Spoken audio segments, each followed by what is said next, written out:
Welcome back to The Buzz. I'm Hazel May. We're back with the countdown, and coming in at number 5 is one of the deans of hockey journalism. He was enshrined in the Hockey Hall of Fame in 2002 for years of outstanding writing. We're very happy to have on The Buzz Mr. Kevin Dupont. Thanks for hanging out with us. My pleasure. My pleasure. Kevin, this whole show's been dedicated to Chief. Favorite memory? I think favorite memory is 1972 when they beat the Rangers 3-0 in Game 6 and he waltzes the cup around. But favorite memory from being there day to day, watching every practice end with Chief with a big bucket of pucks and just stand in front of that crease and roof one puck after the other. Let's talk about hockey, and you know hockey very well. However, just before the new year, you wrote a really interesting article on the Berklee College of Music hockey program. And I know there's people out there thinking, did not know they had a hockey program, right. and you didn't until recently. How'd you find out about it? I found out it was early Sunday morning after one of my notes columns had run. One of the dads of the players contacted me, left me a nice email, and suggested that I look into it. And from there it was, of course, sometimes you think it's a good idea, and your editor doesn't always, as you know, Hazel. So in this case, I liked what I saw, and then the boss did too, and it came together quite quickly. How instrumental was a young man named John Kingsley in writing this story? Well, certainly a help to me, but John Kingsley is a young fellow whose brainchild it was originally, and he posted it on the internet at school. This was a kid from Atlanta who had a chance to play in high school a little bit, but here they didn't have a program, and he posted it and put on electronic chat boards, and from that, you know, a tree grew in Brooklyn. Final question, what's impressed you most about this hockey team? You know what, after you're around the pros so much, what impresses me most whenever I'm around an amateur program is that they do it for fun. And then these kids pay out of their pocket for it. They love what they do, it comes across, and it's really a joy to watch. Well, Kevin, thanks so much for joining us. And thanks to your column, we caught up with the guys and gals at Berkeley and found out why a school without an athletic department fields a spirited hockey team.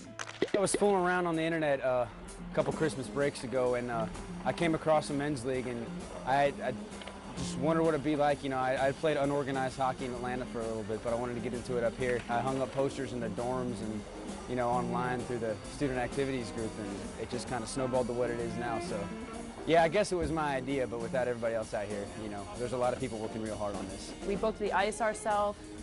We all pay for it ourselves, and you know, we ordered the jerseys and stuff. But it's been great. I mean, I didn't expect to play hockey when I came to music school, and then this whole thing started, and it makes me really happy. At first, I think everybody thought it was a tongue-in-cheek kind of thing that somebody was doing until they heard that they beat a few teams pretty soundly and that they're playing very seriously. So we've got all kinds of students who want to go to the games now. We've got a pep band that's formed to go play at the games. It's got to be the craziest pep band in Boston. I was very excited because I went to Berkeley years ago and there was no sports. And when I realized that there's a hockey team, I was like, wow, you guys you're lucky. The chemistry that's built over the past couple of weeks since we had, you know, the new players come in, including myself, it has definitely helped the team out, and it's definitely pulled everyone together to kind of work as a unit. And having Pi come up and step up and volunteer just really kind of put a spark in us. You guys change. You don't have to be on the same side. You can change sides if you want. It doesn't matter. As long as you get to play, I'm glad to do it. These kids are really something. They work like crazy. We've only had 2 or 3 practices, but they're getting better. And there's 24 kids. Each was taught different coming up through the ranks of Pee Wee and Midget. So we're trying to do everything in one way. He's doing so much for the team, to play at the Garden, to get dressed in the away locker room. So it was shocking. He brings this spark to the team that we never had before, and I feel very privileged to be able to be coached by such an amazing guy. I hope these kids have enough fun and learn a little bit from me. There's a dichotomy, except the team does play very musically in a lot of ways, you know.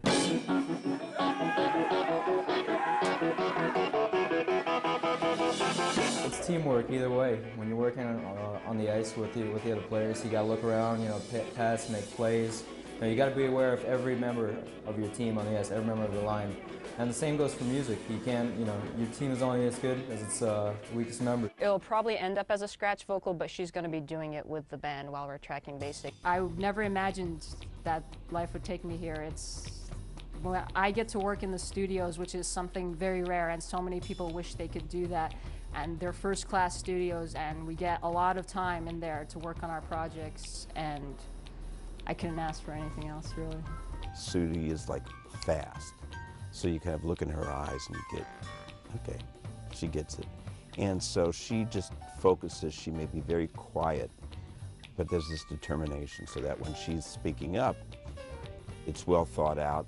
So at first when I found out that she was not only a hockey player, but the goalie, for about a split second, I was like, Sudie? And I was like, oh, yeah, I could see that.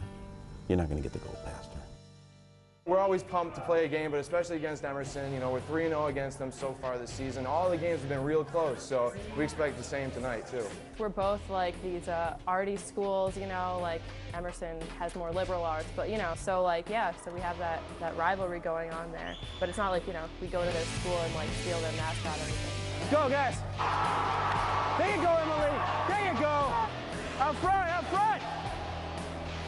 Yeah! There you go, Flynn. Yeah! Yeah! Yeah! What I'm talking about! You came up big, bro. You came up big. It's like a family, you know. It's we're here at Berkeley doing this team not because we like the same music, because we play the same instrument, or because we have the same teachers.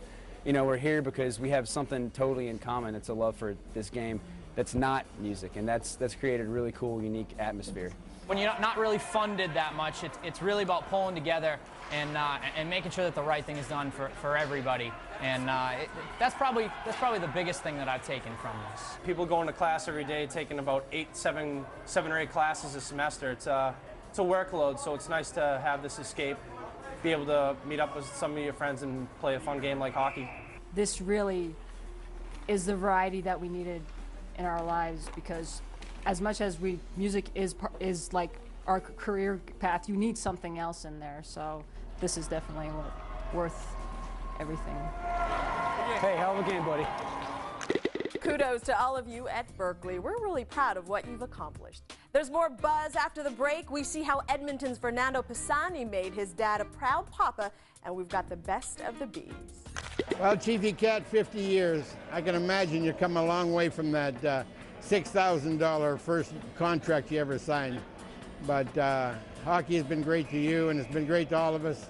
And thank you for putting up with me for 6 or 7 years when I played with the Bruins, and you being my left wing, of course. We had some great times, and I think that I've a friend that I will never forget. Thanks, Chief.